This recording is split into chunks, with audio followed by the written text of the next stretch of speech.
Hello दोस्तों, मेरा नाम गराज जॉनसन। आप देख रहे हैं द रीजन यूट्यूब चैनल। तो आपका स्वागत है हमारे एक न्यू इन्फॉर्मेशन वीडियो में। आपने जैन धर्म के बारे में सुना ही होगा, लेकिन आप में से कुछ लोग ऐसे भी होंगे जिन्हें इस धर्म के नाम के अलावा और कुछ नहीं पता होगा। और आप में से बहुत से लोग ऐसे होंगे जो जैन धर्म को हिंदू धर्म का एक रूप समझते होंगे। अगर हाँ, तो ऐसा सभी लोग इस वीडियो को बिना स्किप किए आखिर तक देखेंगे, क्योंकि आज के इस वीडियो में हम आपको बताने जा रहे हैं कि आखिर जैन धर्म है क्या, कब शुरू हुआ। नए दर्शक जो हैं जो इस चैनल को सब्सक्राइब कर लीजिए ताकि और भी ऐसे वीडियो आपको मिलते रहे। तो चलिए शुरू करते हैं आज का एक इन्फॉर्मेशन वीडियो पर। दोस्तों, जैन धर्म केवल भारत ही नहीं बल्कि विश्व के प्रमुख धर्मों में से एक गिना जाता है। वैसे तो इसका उदय भारत में हुआ है, लेकिन इसके जितने भी अनुयायी में रहते हैं ऐसा माना जाता है कि इसकी शुरुआत महावीर स्वामी के द्वारा हुई है, लेकिन यह सच नहीं है, क्योंकि जैन धर्म की शुरुआत प्रथम तीर्थकर भगवान श्री ऋषभदेव द्वारा हुई थी, जबकि महावीर स्वामी जैन धर्म के 24वें और आखिरकार तीर्थकर थे। दोस्तों, तीर्थकर वे होते हैं जिन्होंने अपने जीवन में सभी ज्ञान या फिर यूं मोक्ष को प्राप्त किया होता है। अब क्योंकि महावीर काल में इस धर्म का प्रचार और प्रसार सबसे ज्यादा हुआ, यही वजह है कि आज अधिकतर लोग भगवान महावीर को ही जैन धर्म का संस्थापक मानते हैं। भगवान महावीर जैसे जैसे मानव को मानवता का पाठ पढ़ाते गए, वैसे वैसे जैन धर्म का प्रचार होता गया। यह महावीर थे जिनके अथक प्रयासों और उनके द्वारा प्रवाहित ज्ञान को अविरल धाराओं से जैन धर्म का उदय हुआ। दोस्तों, आपने अहिंसा परमो धर्म का नारा तो सुना होगा। यह एक मंत्र है जो जैन धर्म से निकला है, और हिंसा ना करना जैन धर्म का मूल सिद्धांत है। आपको जानकर हैरानी होगी कि इंसान और जानवर तो दूर की बात है, इस धर्म में आंख से ना दिखने वाले जीवों को भी मारने का सपोर्ट नहीं करता है, बल्कि इसकी नजर में यह भी एक पाप है। यही वजह है कि जैन धर्म से ज्यादातर अनुयायी आलू, गाजर, मूली, प्याज, लहसुन, अदरक, अरबी जैसे और सिकंदरी जैसे चीजों तक हो हाथ ही नहीं, वो सिर्फ इसलिए क्योंकि ये सभी चीजों जमीन के अंदर से निकलती है, और जैन धर्म के अनुसार ये सभी चीजों एक अंदरीय जीव कहलाते हैं जिनको मारना पाप है। खैर, टॉपिक पर वापस आते हैं और जानते हैं कि आपने उदय के बाद जैन धर्म के आगे कैसे पहुंचा। दोस्तों, 24वें तीर्थकर महावीर के हाथों में आने से पहले जैन धर्म 23वें तीर्थकर प्रष्टनाथ के हाथों में गुजरा, जिन्होंने इस धर्म के इसे नई दिशा में दी माना जाता है। पाश्चात्य को झारखंड के समय शिखर पर ज्ञान की प्राप्ति हुई थी, जिसके बाद पार्श्वनाथ के 4 नियम दिए। इनमें चतुर्थ धर्म भी इसको कहा जाता है, जिसे आप जैन धर्म का पुराना नाम कह सकते हैं। पार्श्वनाथ की कृतियों से अलग हटकर यह कहा कि कभी भी हिंसा ना करें, हमेशा सच बोलना, चोरी ना करना और संपत्ति ना रखना। पार्श्वनाथ के यह नियम सुनकर लाखों लोग उनके अनुयायी बनते गए, और इन नियमों का पालन अगले 250 वर्षों तक ऐसे होता रहा। लेकिन इस बीच धीरे धीरे वह समय आया तब पार्श्वनाथ द्वारा दिए गए 4 सिद्धांतों के आलोचना शुरू हुई। किसी नियम को नहीं मानता था कोई, किसी नियम के लोग अपनी सहूलियत के हिसाब से नियम का पालन करते, फिर अपने द्वारा नए नियम जोड़ने लगे।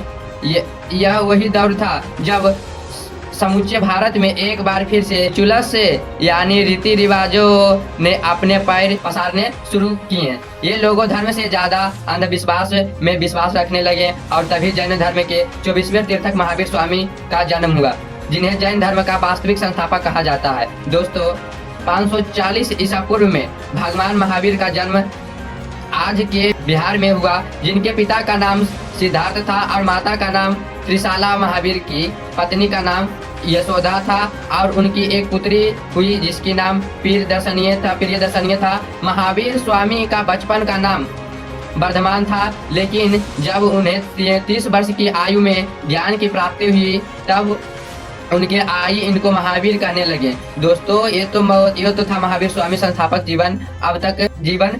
अब बात करते हैं इनके आध्यात्मिक जीवन क्यों कहा जाता है। जब महावीर 30 वर्ष के हुए तभी उनके माता पिता की मृत्यु हो गई, जिसके बाद तुरंत बाद महावीर ने अपने बड़े नंदीवर्धन से आज्ञा लेकर संन्यास ले लिया, जंगल चले गए। वहाँ 12 वर्षों का कठिन तपस्या करने के बाद महावीर को रिजुपालिका नदी के किनारे और साल के पेड़ के नीचे ज्ञान की प्राप्ति हुई। यह वही जगह है जो आज बिहार स्थित जैन धर्म के सबसे पूजनीय स्थलों में से एक है। ज्ञान प्राप्ति के बाद महावीर अपने अनुयायियों के साथ उपदेश पर निकल गए और उन्होंने अपना पहला उपदेश राजगार में किया। दोस्तों, महावीर ने अपने उपदेश में 5 नियम दिए जो पार्श्वनाथ द्वारा दिए 4 नियम की एक नियम की वृद्धि थी। महावीर ने एक नियम और जोड़ा और बताया कि जैन धर्म के अनुयायियों को 5वां नियम यानी ब्रह्मचर्य भी अपनाना है और जीवन में किसी भी समय हो सकता है। ऐसे अगर आज ये परिक्षेप में देखें तो आपको समझ आएगा जैन धर्म ही वो इकलौता धर्म है। छोटे उम्र के बच्चे भी ब्रह्मचर्य अपनाते हैं, जिसके बाद ही दुनिया के सभी मोह से बहुत दूर निकल जाते हैं। यह वही उपदेश है कि महावीर ने दिया था। केवल यही नहीं, महावीर स्वामी के इनके अलावा कुछ अन्य टीचिंग भी दिए हैं जिन्हें जैन धर्म नहीं कहीं अन्य धर्म भी मानते हैं। दोस्तों, जैसे कि जैन धर्म में ईश्वर की कोई मान्यता नहीं है, यहाँ आत्मा की मान्यता है। महावीर स्वामी के मूर्ति पूजा और कर्मकांड करने की साफ शब्दों में मना किया, जिसे उनके अनुयायी आज भी फॉलो करते हैं। महावीर स्वामी के पुनर्जन्म पर विश्वास करने को कहा है, जिसका कारण है आत्मा जो कभी भी नहीं मरती। इन्हीं उपदेश के साथ महावीर स्वामी जब 72 वर्ष के हुए तब 468 को पूर्व बिहार की धरती पर उन्होंने अपनी आखिरी सांस ली और इस दुनिया को जैन धर्म में सौंप कर चले गए। दोस्तों, महावीर के बाद इसके 2 अगुवाई हुए, जिनमें से एक थे श्वेतांबर, दूसरे थे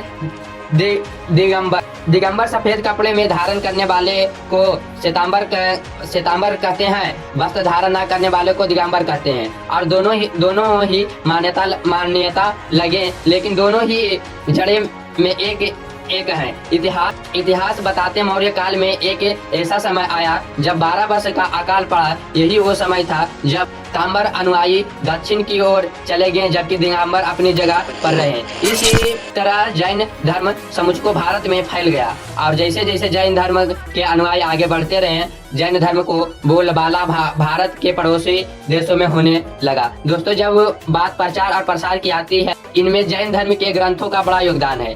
आपको बता दें कि जैन धर्म साहित्य रूप से बेहद धनी था। इसमें अनेक धार्मिक ग्रंथ लिखे गए हैं। ये संस्कृत के अलावा कई भाषाओं में लिखे गए हैं। इन डॉक्यूमेंट्स को आगम कहा जाता है, जिसमें महावीर से लेकर और अनुयायी के उपदेश मौजूद हैं और परिशिष्ट पर्व आचार सूत, कल्प सूत और महावीर सूत इस धर्म के सबसे प्रमुख ग्रंथ में से एक है। बात करें जैन धर्म से मिलने वाली शिक्षा की, तो इस धर्म में तपस्या और उपासना पर बहुत ज्यादा बल दिया जाता है। महावीर स्वामी के आत्मा को बस में करने उपयुक्त 5 नियमों का पालन करने में प्रयत्नों में तपस्या और उपवास पर सबसे अधिक बल दिए। उन्होंने 2 प्रकार की तपस्या बताई, एक बाह्य, दूसरी आंतरिक। इस तपस्या में नम्रता, सेवा और स्वाध्याय का भाव शामिल है। बाह्य तपस्या करने से व्यक्ति में अच्छे विचार का विकास होता है। महावीर ने तपस्या का सबसे सरल साधन उपवास बताया है। इसमें आत्मा और शरीर की शुद्धि होती है और मनुष्य को मोक्ष प्राप्त करने का मार्ग मिलता है। इस धर्म का अलग रूप है यह जी हाँ, जैन धर्म में 3 रत्नों पर यकीन किया जाता है। पहला, सम्यक दर्शन। इस धर्म के अनुसार तीर्थंकरों और सिद्धांतों में विश्वास करना सम्यक दर्शन है। इससे जुड़ी सत्य की अनुभूति का सही दृष्टिकोण मिलता है। दूसरा, और यही सम्यक ज्ञान धार्मिक सिद्धांतों को पूर्णतः सही रूप से समझने को मिलता है। तीसरा है सम्यक अचानक। इसका अर्थ है उन दुष्कर्मों से मुक्ति जो हानिकारक हो और ऐसे सत्कर्म करना जो कल्याणकारी हो। दोस्तों, यह धर्म है जो मन को हरा समय शुद्ध करता है। यही वजह है कि जैन धर्म अपने आचरण की शुद्धता पर बल अहिंसा, अपरिग्रह, सत्य आदि पंच महाबंतों को जीवन का आवश्यकता कर्तव्य बतलाया। और यह कहना बिल्कुल भी गलत नहीं होगा कि जैन धर्म उन धर्मों में से एक है जिसकी वजह से भारतीय संस्कृति में मानवतावादी विचारधारा का प्रसार हुआ है। जैन धर्म को जाति, प्रथा और उच्च नीच के भेद का हमेशा विरोध किया, सामाजिक समानता पर बल दिया। यही कारण रहा कि जैन धर्म के उदय के चलते ही हिंदू धर्म के प्रचलित जाति प्रथा के बंधन ढीले पड़े और ब्राह्मणों के प्रभुत्व में कमी आई। यह और भी धर्म है जिसने समाज में अहिंसा और कठोर संयम का प्रयास किया। हाँ, अहिंसा प्रमुख धर्म के वास्तविक जन्मदाता जैन है और इसी सिद्धांत के चलते वह भारत समाज का हिस्सा बन गए, जैसे आज और हम देख रहे हैं। दोस्तों, जैन धर्म के भारतीय कला के विकास के में महत्वपूर्ण योगदान दिया है। जैनों ने अपने मंदिरों में स्तूप, मठों, गुफाओं और मूर्तियों का निर्माण करवाया है। जैनों के अनेक गुफाओं का भी निर्माण करवाया, जिनमें उदयगिरी और एलोरा की गुफाएं बहुत ही महत्वपूर्ण है। मध्य प्रदेश में खजरा के जैन मंदिर, कठियावाड़ा, गिरनार, पाकिस्तान की पहाड़ बने जैन मंदिर, रघुनाथपुर तथा पारसनाथ के मंदिर, यह भी स्ट्रक्चर जैनी कला के सिर्फ उदाहरण। यह नहीं, राजस्थान में आबू पर्वत पर बने देलवाड़ा के जैन मंदिर वास्तुकला के दृष्टिकोण से अत्यंत उच्च कोटि के माने गए हैं। और मैसूर के श्रवण बेल से गोमतेश्वर की मूर्ति के तो क्या ही कहने, जिसकी खूबसूरती का हर कोई दीवाना हो जाए। समाज सेवा के क्षेत्र में देखें तो जैन धर्म के नाम से अकेले हॉस्पिटल, धर्मशाला, स्कूल, कॉलेज और ऑफ दिए हैं।